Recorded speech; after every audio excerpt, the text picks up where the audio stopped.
बिस्मिल्लाहिर्रहमानिर्रहीम। अस्सलाम वालेकुम viewers, welcome to my channel cooking with Malika. उम्मीद है कि आप सब खैर आफियत से होंगे। अल्लाह ताला आपको हमेशा खुशराबाद रखे, आमीन सुम्मा आमीन।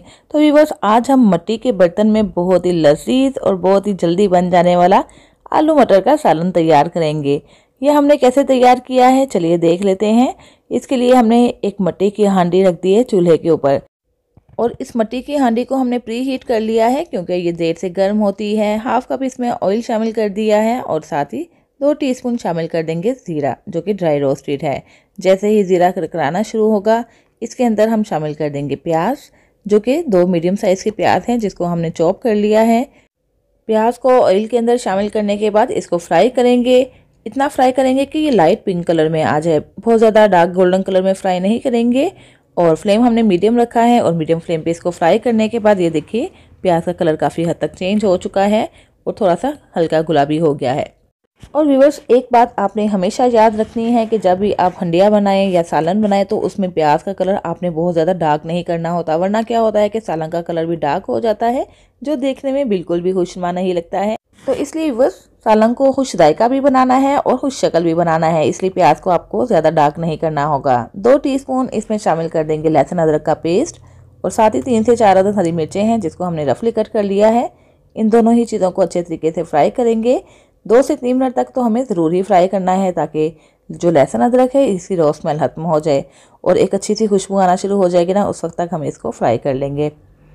तो यहाँ पे बस लहसुन अदरक और हरी मिर्चें भी फ्राई हो चुकी हैं। अब हमने इसके अंदर शामिल कर देनी है टमाटर की पेस्ट, जो कि 2 अदद टमाटर थे, इसकी हमने पेस्ट बना ली है। इस पेस्ट को भी इसके साथ अच्छे तरीके से मिक्स कर लेते हैं।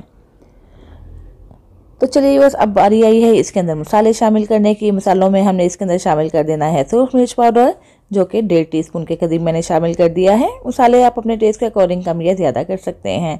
हाफ टीस्पून के करीब शामिल कर देंगे हल्दी पाउडर और साथ ही इसमें शामिल कर देंगे नमक। नमक आप अपने टेस्ट के अकॉर्डिंग शामिल कर दीजिएगा। यहाँ पे फ़िलहाल मैंने 1 टीस्पून नमक शामिल किया है और 1 टीस्पून के करीब शामिल कर देंगे खुश धनिया पाउडर, जो कि ड्राई रोस्टेड है। तो चलिए बस, मसाले इसमें बहुत ही कम जाएंगे। थोड़ा सा इसको चटपटा बनाने के लिए इसमें 1 टीस्पून शामिल कर दिया है आमचूर, यानी कि मैंगो पाउडर। तो बस चंद एक मसालों के साथ ये सालन तैयार होने वाला है और यकीन मानिए बस बहुत ही लजीज और लाजवाब तैयार होगा। फ्लेम हमने यहाँ पे बिल्कुल स्लो कर देना है क्योंकि मसाले हैं फ़ौरन से ही जल जाते हैं, इसलिए फ्लेम स्लो करके 1 से 2 मिनट के लिए इसको फ्राई कर लेंगे। तो चलिए वह सबसे अहम पॉइंट और सबसे ज़रूरी बात जो हमें यहाँ पे करनी है वो ये कि मसाले को अच्छे तरीके से भून लेना है। मसाले को भूनने के लिए हमने थोड़ा सा पानी का भी इस्तेमाल करना है क्योंकि जितनी अच्छी भुनाई करेंगे ना उतना ही सालन का जायका अच्छा आएगा। यहाँ पे हाफ कप हमने पानी ले लिया है, थोड़ा थोड़ा सा करके पानी शामिल करते जाएंगे और मसाले को अच्छे तरीके से फ्राई करते जाएंगे। तो बस इंशाल्लाह आपको ये रेसिपी बेहद पसंद आने वाली है। अगर आपको मेरी ये रेसिपी अच्छी लगे तो प्लीज़ मेरी वीडियो को लाइक और शेयर कर दीजिएगा और अगर आप मेरे चैनल पर नए हैं तो मैं आपको तहे दिल से शुक्रिया अदा करते हुए ये रिक्वेस्ट करूँगी कि प्लीज़ मेरे चैनल को सब्सक्राइब किए बिना मत जाइएगा और साथ ही बेल आइकन प्रेस कर दीजिएगा ताकि मेरी हर नई आने वाली वीडियो का नोटिफिकेशन आप तक फ़ौरन से पहुँच सके। तो यहाँ पे बस मसाला हमने अच्छे तरीके से भून लिया है। हाफ कप जो पानी हमने लिया था ना, थोड़ा थोड़ा सा करके इसमें शामिल करते गए और इसको भून लिया है। ऑयल सेपरेट हो गया है। तो बस भुनाई मुकम्मल हो चुकी है। अब हमने क्या करना है, इसमें शामिल कर देने हैं आलू। आधा किलो आलू हैं जिसको हमने पानी में काटा था। पानी में काटने के बाद इसको अच्छे तरीके से धोना भी है और पानी में काटने का मकसद ये होता है कि ये आलू काले ना हो जाएं। अगर आप बाहर इसको काटेंगे ना तो ये काले पड़ जाएंगे, इसलिए पानी में आप इसको काटिएगा और अच्छे तरीके से धोने के बाद ही इसको शामिल कर देंगे मसाला के अंदर और बस इसकी भुनाई करेंगे तकरीबन 2 से 3 मिनट के लिए। जैसे ही आलू भून जाएंगे इसके अंदर शामिल कर देंगे पानी। पानी आप अपनी पसंद के मुताबिक जितना भी चाहें डाल सकते हैं। अगर आपने शोरबा ज़्यादा रखना है तो पानी ज़्यादा शामिल कर दीजिएगा, अगर थोड़ा कम रखना चाहते हैं तो कम शामिल कर दीजिएगा। तो यहाँ पे तकरीबन मैंने 1.5 लीटर के करीब पानी शामिल कर दिया है। इसको कवर करके कुक कर लेंगे तकरीबन 15 से 20 मिनट तक ताकि आलू 90% तक कुक हो जाएँ। तो यहाँ पे वह तकरीबन 15 मिनट गुजर चुके हैं। आलूओं की कंडीशन चेक कर लेते हैं। तो ये देखिए ये 90% तक तो कुक हो चुके हैं, सॉफ्ट हो चुके हैं। अब हमने क्या करना है, इसके अंदर शामिल कर देने हैं मटर। हाफ kg यानी कि आधा किलो मटर हैं जिनको आपने निकालने के बाद भी अच्छे तरीके से धो लेना है और धोने के बाद ही इसको शामिल कीजिएगा। मटर शामिल करने के बाद इसको मिक्स कर लेंगे। तो अब हमें क्या करना है, इसको कुक करना है तकरीबन 8 से 10 मिनट के लिए ताकि मटर भी अच्छे तरीके से टेंडर हो जाए। फ्लेम हम मीडियम टू लो ही रखेंगे। तो यहाँ पे बस तकरीबन 10 मिनट गुजर चुके हैं। चेक कर लेते हैं मटर की क्या कंडीशन है।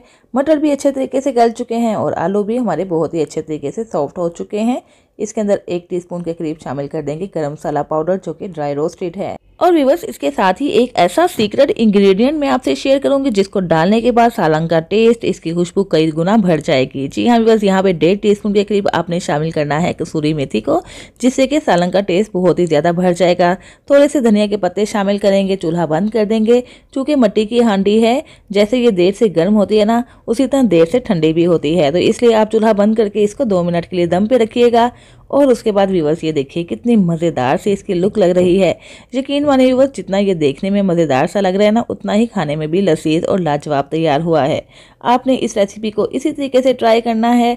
और चूंकि हमने इसको मिट्टी की हांडी में बनाया है ना, तो उसकी वजह से इसका लुत्फ और इसका टेस्ट कई गुना बढ़ चुका है। तो व्यूअर्स, इस रेसिपी को इसी तरीके से ट्राई कीजिएगा और ट्राई करने के बाद काइंडली मुझे बताइएगा भी कि जब आपने मिट्टी के बर्तन के अंदर आलू मटर का सालन इस तरीके से बनाया तो कैसा बना, आपके घर वालों को कैसा लगा। इंशाल्लाह सबको ही बेहद पसंद आएगा। इस सालन को आप रोटी, नान, चपाती, पराठा या चावलों के साथ भी खा सकते हैं। जिस तरह भी खाएंगे और जिस चीज़ के साथ भी खाएंगे ना, आपको बेहद लुत्फ आएगा। तो इसके साथ ही व्यूअर्स, इजाज़त चाहती हूँ। फिर हाजिर होंगी इंशाल्लाह एक नई रेसिपी के साथ। अपना बहुत सा ख्याल रखिएगा, मुझे भी दुआओं में याद रखिएगा। अल्लाह हाफिज़।